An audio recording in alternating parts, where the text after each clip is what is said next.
அஸ்ஸலாமு அலைக்கும் வணக்கம் நண்பர்களே. இன்றைக்கி செமஸ்டர் சீரிஸ்ட்டு நாள் 3. இன்றைக்கி வீடியோ போட தேவையில்லைன்னு தான் நினச்சேன். லாஸ்ட்டாக போட்ட வீடியோவுக்கு வியூஸ் நினைச்ச மாதிரி போகலை. டிமோட்டிவேட் ஆகி டிப்ரெஷனுக்குள்ளே போயிருப்பேன். தென் ஒரு நாள் தானே நார்மல் ஆகிட்டேன். புதுசாக பார்க்குறாக்கள் அந்த ஃபாலோ மட்டும் பண்ணிங்கண்டா நல்லாயிருக்கும். மிச்ச நாளைக்கு பிறகு இன்றைக்கி நல்லா தூங்கி எலும்பு 12 மணிக்கு மேலேயே போயிட்டு ஷவர் பண்ணிவிட்டு டிரெக்டாக கேண்டீன் போயிட்டேன். இன்றைக்கான சாப்பாடு இதுதான்.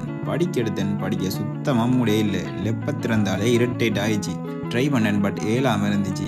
தென் பாய்ஸ் வெளியில் பிரியாணி வாங்க போகிறேன்னு சொல்லியும் பசிக்காட்டியும் ஓகேன்னு சொல்லிட்டேன். அவர்கள் ஈவினிங் பிரியாணி எடுத்துகிட்டு வந்து கூப்பிடையும் சாப்பிட போயிட்டேன். பிரியாணி என்று இதை சொல்லலாம், சாப்பாடுன்னு வச்சுக்கொள்ளுங்க. தென் அவனுக்கு கிரிக்கெட் விளையாட போக நான் ஸ்டடி ஹாலுக்கு வந்துட்டேன். கண் முன்னுக்குள்ளே ஆடினானில் ஒழுங்காக படிக்கையும் இல்லை. இதுக்கு கிரவுண்டுக்கே போயிருக்கலாம்னு தோணுச்சு. கொஞ்ச நேரம் படிச்சுட்டு தூங்கி நைட் சாப்பாடுக்கு தான் எழுப்பி சாப்பிட்டேன். சாப்பிட்டுட்டு கொஞ்ச நேரம் படித்து ஃப்ரெண்ட்ஸோட டைம் ஸ்பெண்ட் பண்ணிவிட்டு 1:30 மணிக்கு ஜிம் வந்துட்டேன். நினைச்சா ஒரு நாள் விட்டுருக்கலாம், பட் மைண்டை கன்வின்ஸ் பண்ணிவிட்டு இன்றைக்கான ஒர்க் அவுட்ஸ் ஈஸியாக போட்டு முடிச்சிட்டேன். ரொம்ப இல்லை, 30 புல்லப்ஸ் போட்டேன், 30 புஷ்அப்ஸ், 30 ஸ்குவாட்ஸ், 30 சீட்டப்ஸ், இதெல்லாம் ஒரே செட்டில் அடித்து முடிச்சிட்டேன். ஃபோட்டோஸ் எடுத்து மிச்ச நாள் ஃபோட்டோஸ் கொஞ்சம் எடுத்தேன். கொஞ்சம் நேரம் ரெஸ்ட் பண்ணிவிட்டு தென் 20 மினிட்ஸ் கார்டியோ பண்ணிவிட்டு இன்றைக்கான ஒர்க் அவுட்டை கம்ப்ளீட் பண்ணிட்டேன். அப்புறம் என்ன, நன்றி.